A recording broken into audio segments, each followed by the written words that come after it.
Namaskaram, Dr. Anil ji. Really, really grateful and feeling very privileged to have you among us for this session on ancient Indian traditions on environment and ecology. Extremely grateful, sir.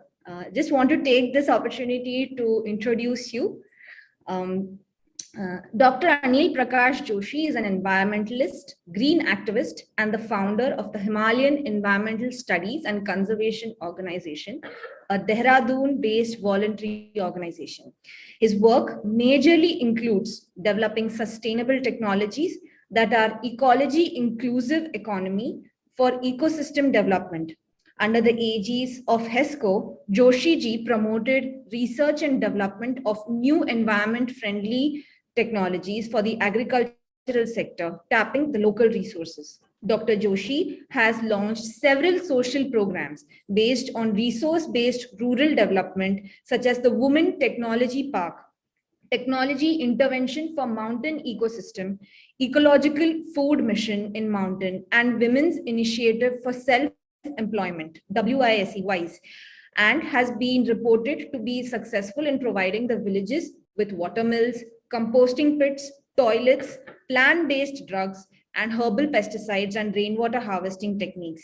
He has coined the term GEP, Gross Environmental Product, which is an ecological growth measure which is parallel to GDP.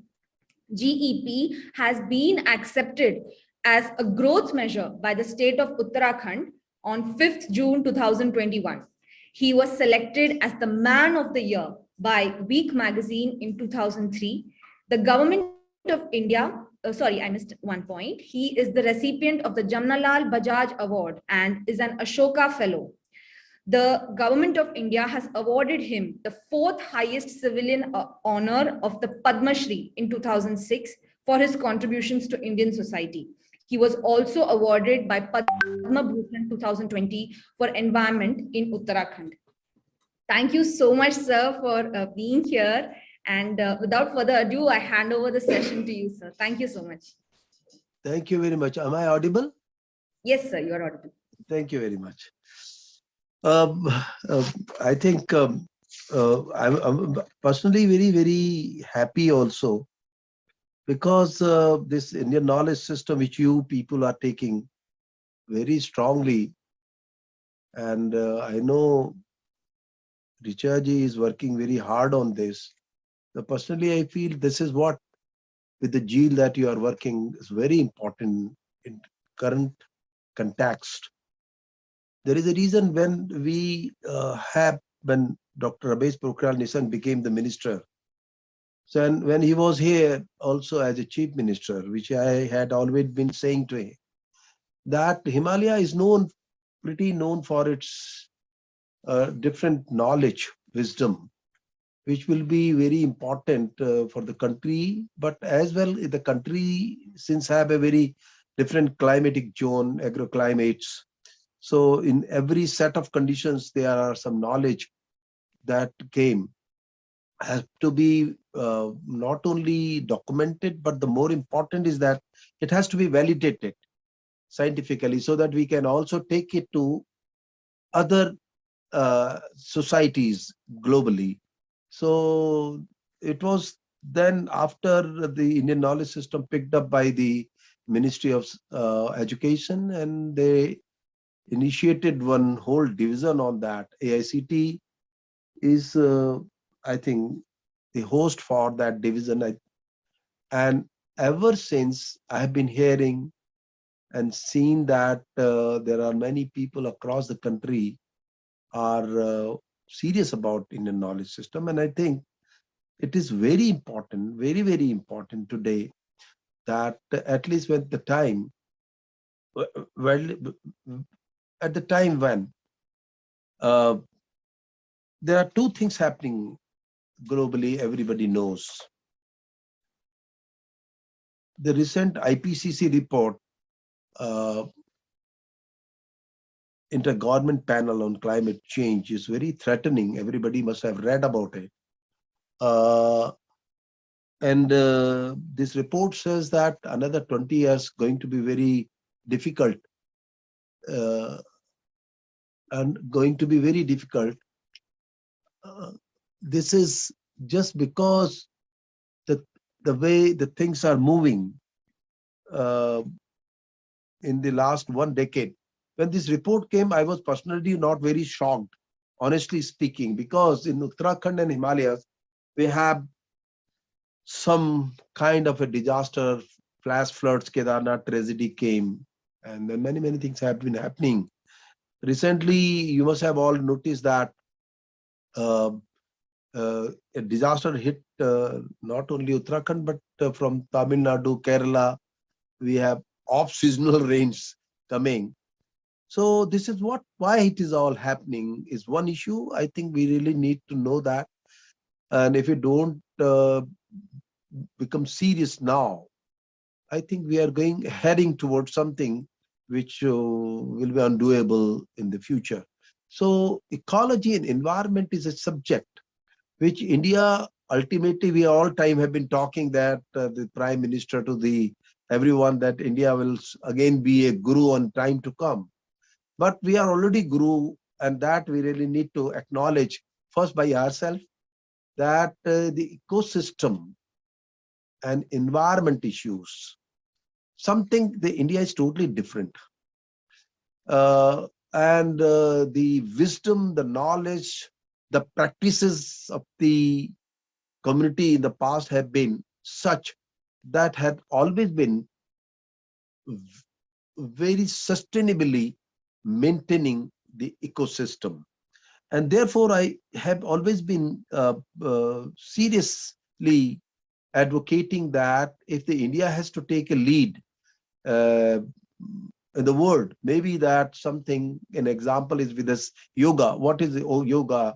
It is something which a practice to keep yourself fit has gone everywhere in the world because we did advocacy for that. Similarly, if we become serious about something, what we have in environment, ecosystem, the wisdom will really make this country, and at least at a time when we have IPCC report with us, global warming, climate change, quality air that Delhi is currently suffering with, and also the index that has come across the globe about the air quality stooping down badly and is leading to the various diseases. More than 1 million people normally are dying every year out of the poor quality of air.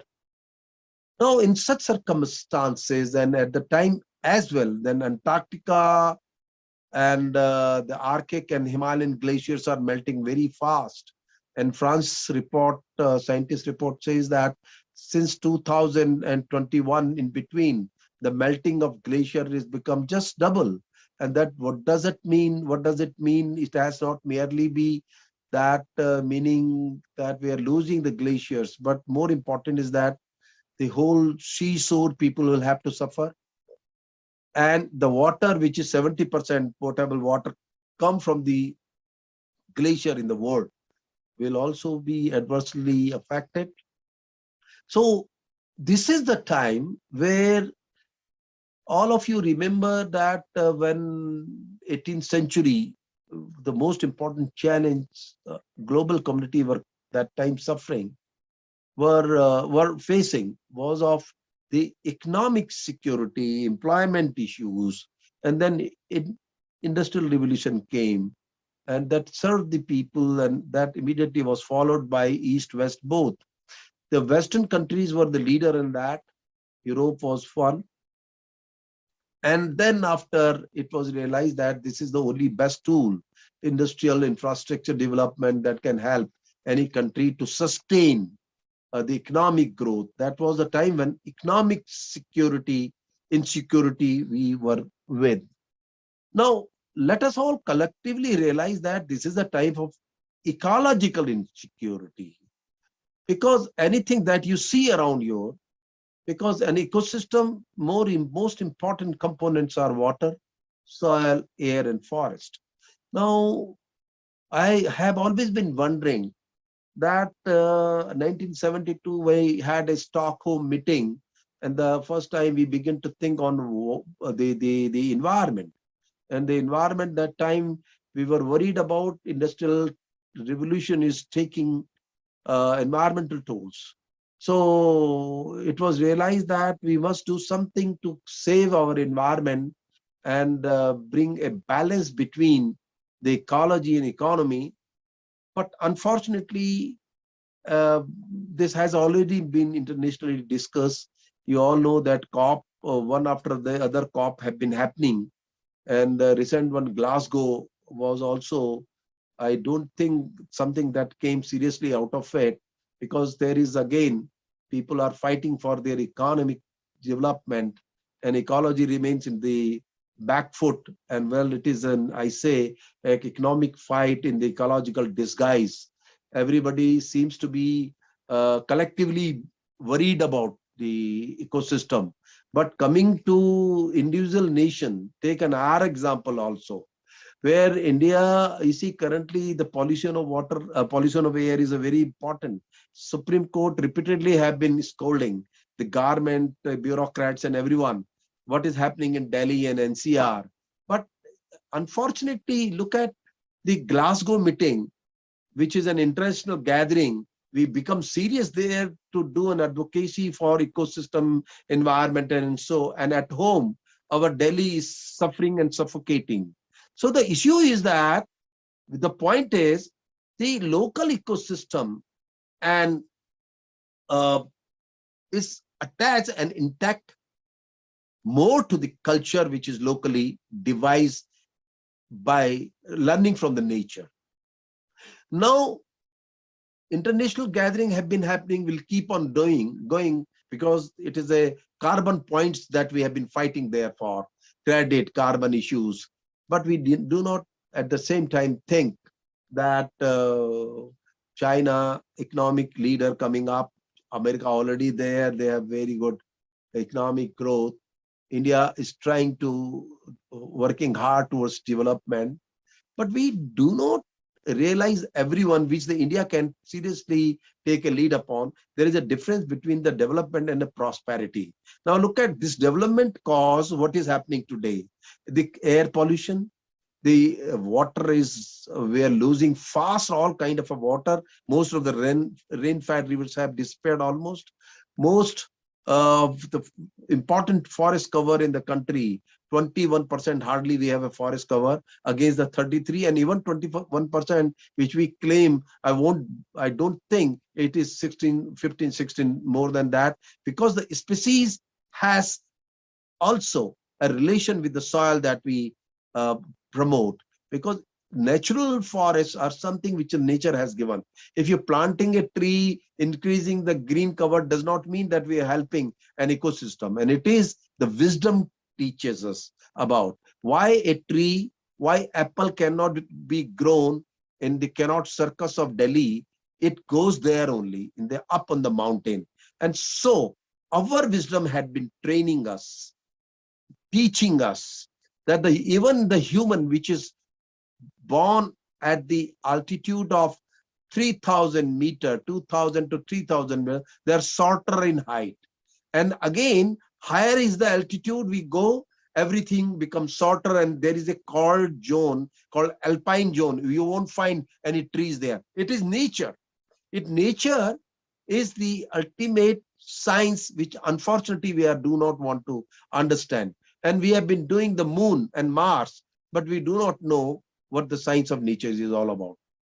So the thing is that in such an insecurity, ecological insecurity front, if India seriously begin to think and can share it, the knowledge that they have earned from their ancient practices, the practices which were very much relevant to the nature, learned from the nature and then practiced it, can do honestly so-called sustainability. Otherwise, the question is that almost ever since this sustainability word came, we do not find any sustainability at all. Now, 1972 slogan of sustainable development has been, we repeatedly have been, while making a program, project, talk, discussion, there is always sustainability. We have been using the word, but unfortunately, there is nothing sustainable as such, at least in ecosystem and ecosystem growth. We have lost the rivers. Most of the rain-fed rivers are gone.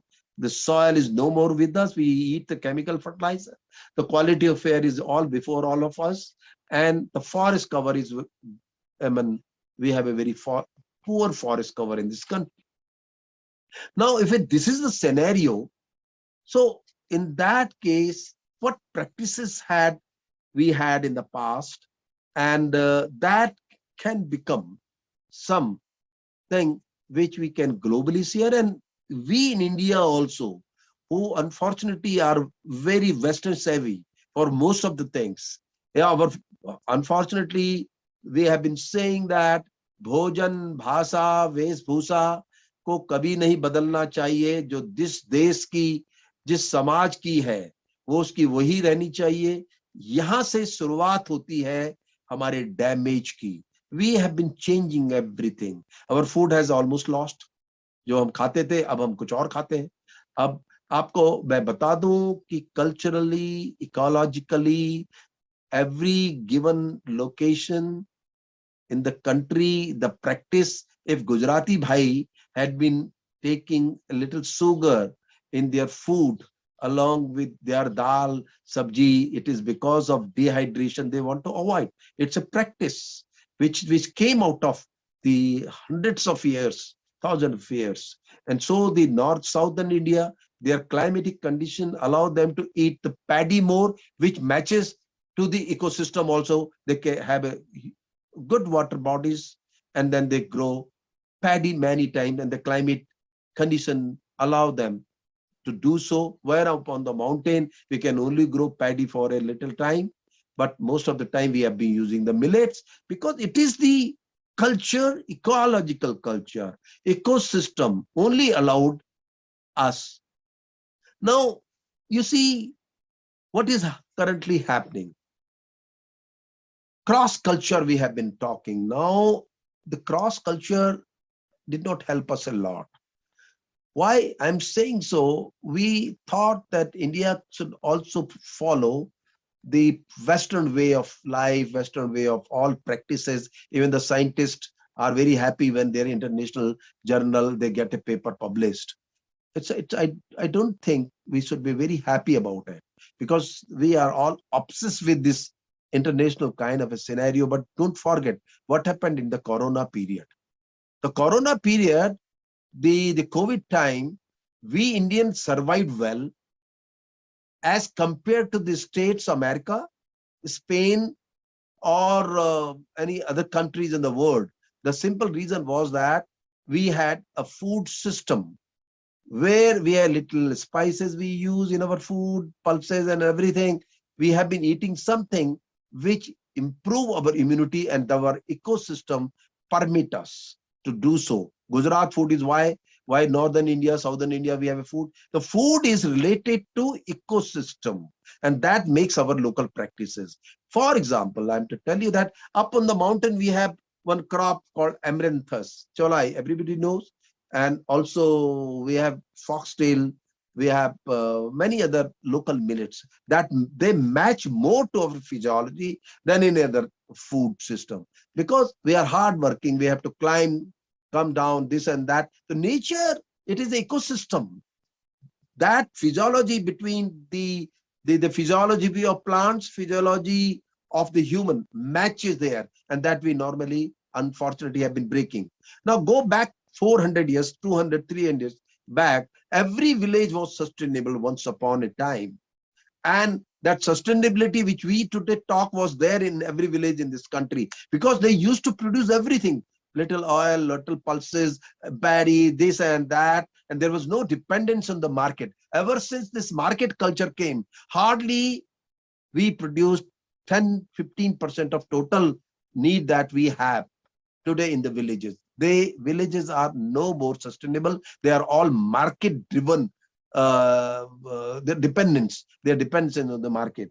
And that decides functioning of an ecosystem. If things which were away from the ecosystem, intercracies, interwoven, interlinkage, so if we avoid that, becomes very difficult.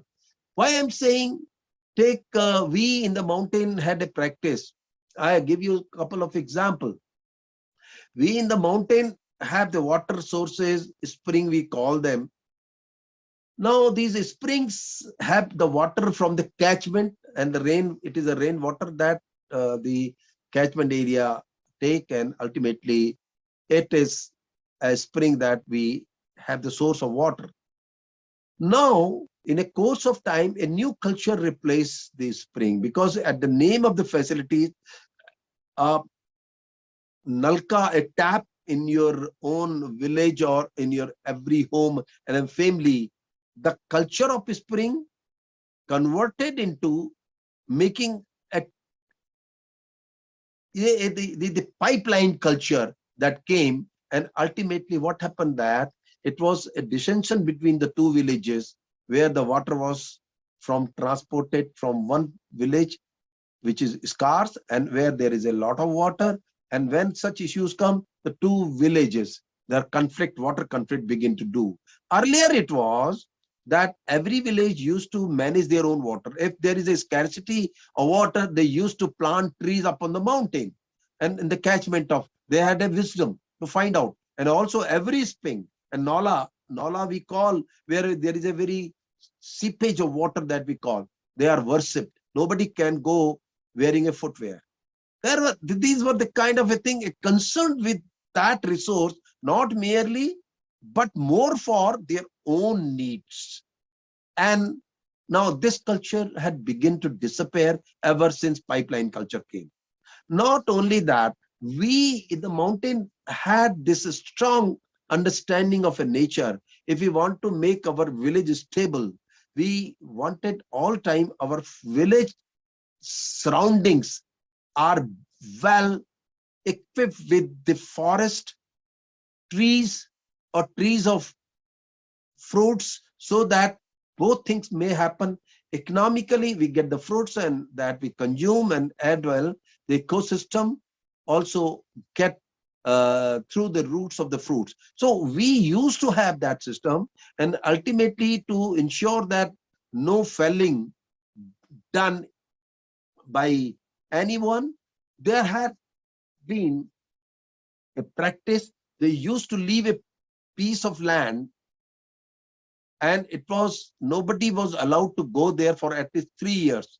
And then it is open after 3 years for the fuel, for fodder and so on. Another block then is again kept in the away from any kind of a grazing. So this was a practice to maintain the ecosystem, and it was now. Two things happened. New Forest Act came. It prevented the local rights on forest, and that practice had disappeared.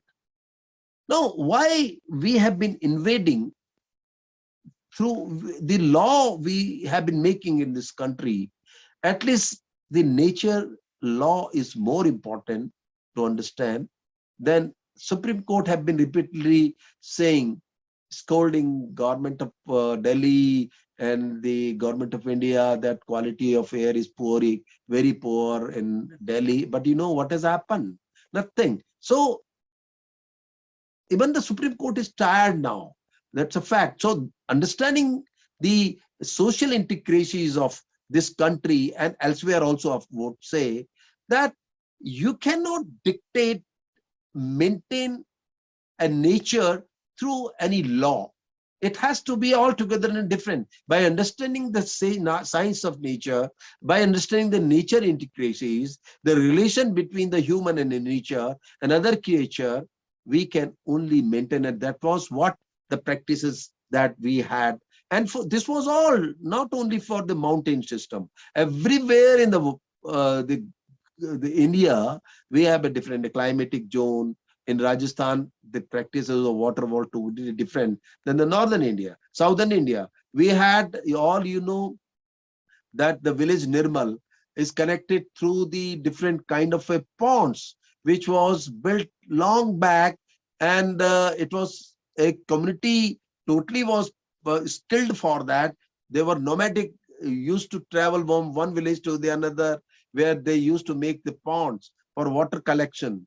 And even Adilabad, Hyderabad, and Nirmal the village, which I am saying that they are only fed with the practices which were very ancient on water resources. Well, the Mughals when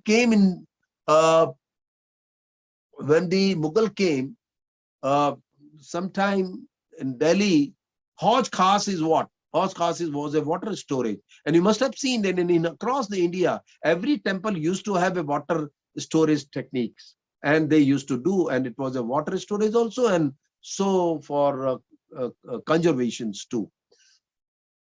Now, the point is that ever since we have so-called became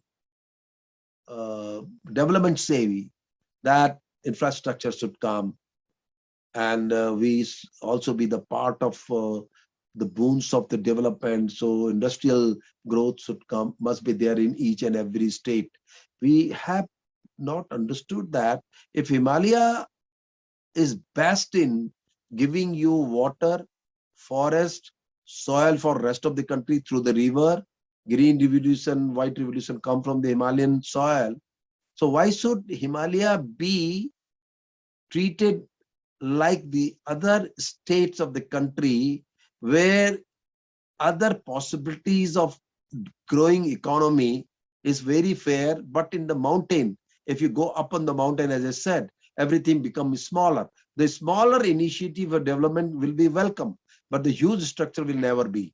So Himalaya should be known, should be treated as a system which survive, which supply the water, air, soil, and that should be the part of the income of the Himalayan communities.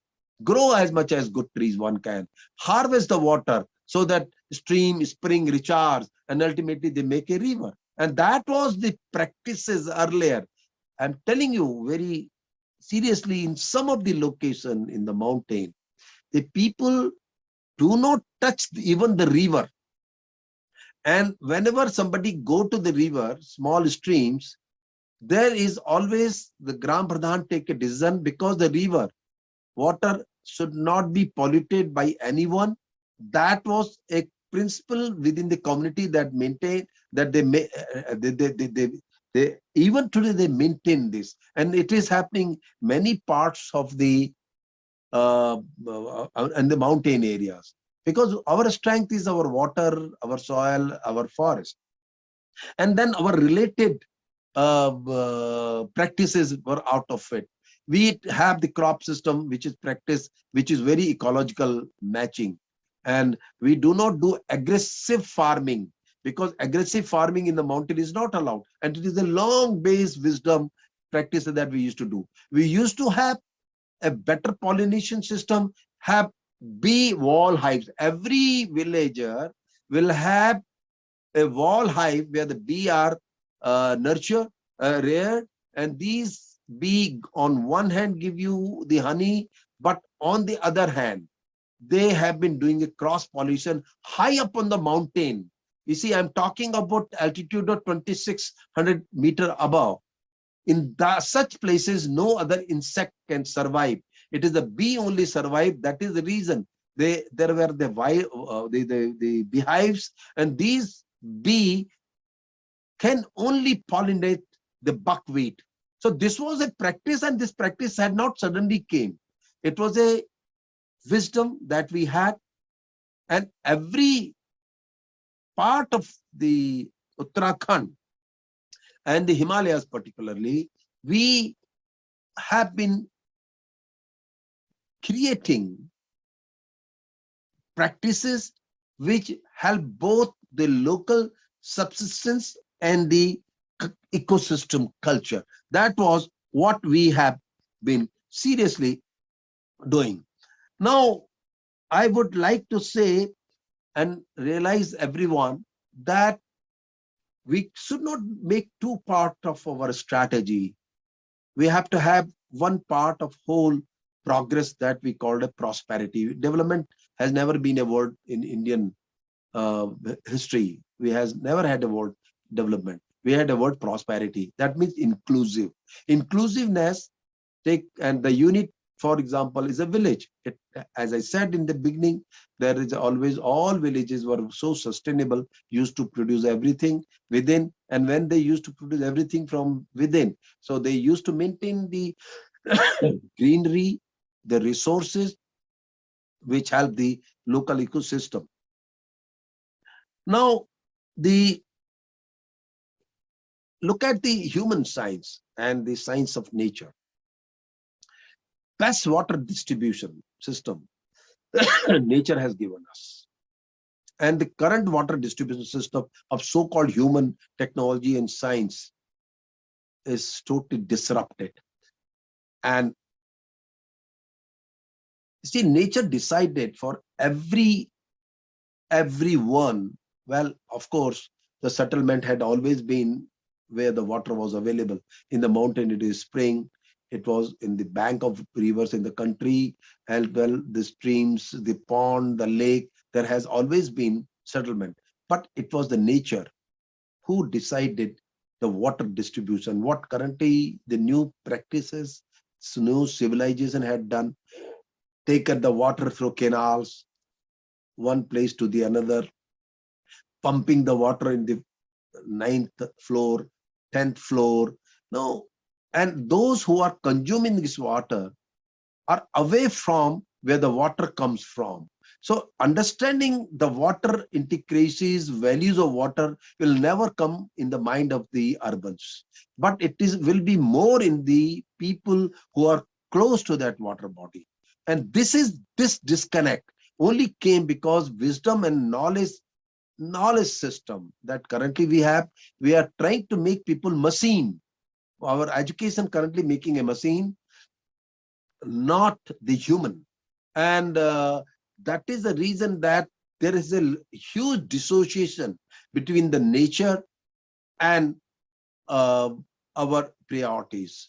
We did not try to make an inclusive kind of approach strategy where prosperity would have been the factor, so that anything that we do should have a knowledge base which deep suited, at least in case of the nature and nature produce, where we can do the conservation as well as the contribution. You see, as I said, the principle of nature says the consumer must be a contributor. Look at globally, who consume more, who does not consume, and those who contribute and who does not contribute. If the urban do not contribute at all to the nature and its resource conservation, whereas on the rural have been contributing but are not consuming as much as they have been producing. So this is all because poor understanding. But in the pieces we have been trying to do organic farming, and we are in pieces we are doing the catch the rain program, and we have been doing pieces, and that all understanding had come from the wisdom. But we are not going to acknowledge ultimately the natural resources can only be dealt through nature route. It cannot, the current science and technology cannot help maintaining the natural resources that can only come from the nature. Now we had a wisdom that we have been doing in the country, Yagya, Havan. They are the practice to improve the quality of air and also repel the insects which were harmful. So these currently replaced with the air purifier. When water quality had disappeared, earlier practices were totally different to purify a water. Today we have industries, people have come, technology, science more inclined toward making a money out of it. So we have water purifier and also the water bottle business that had come. We did not understand in the whole new set of technology where from the resource will come. Ultimately, resource regeneration is the issue. And if this resource registration has to be brought back, it can only be possible through understanding the nature, the wisdom, environment. There is no alternative to environment. We can have technology and many, many other things, but no techniques will work and science to improve the environment except understanding the nature science.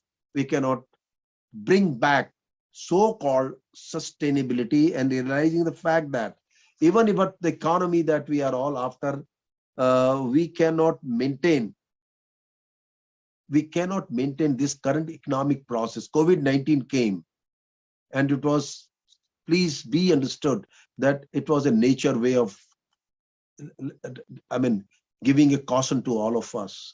And our highest developed technology, the aeroplane, took it everywhere in the world. And even today, most of the flights are cancelled. Even I was reading today, international flights are cancelled because this is a new strain that is now a new threat in the world. If we have an aeroplane not there, the COVID-19 would not have spread everywhere in the world. So realize that COVID-19 would have come for any reason, because we encroached the forest land, the home of the wild lives, and more than 50% diseases that bacterial and viral are wild are the ultimate source. And when you are changing your food habits, something, or you want to fight with the biological tools, and a human's greed will take you away from the nature. And if you won't understand the nature will come in a different way. Take COVID-19 was almost over. Now this new strain has come. Well, we are trying hard to control it, of course, but the lesson that we should take out of it, that today we are totally weakened also, because the nature, the quality of air, water, soil that we have, the food coming, and we are taking them, making our immunity very, very poor. And ultimately, if anything of this nature again will take, so this will be something which will be very horrible in future, So what I'm trying ultimately is to say, and thank all of you to bring me, ecology, inclusive economy is the only answer.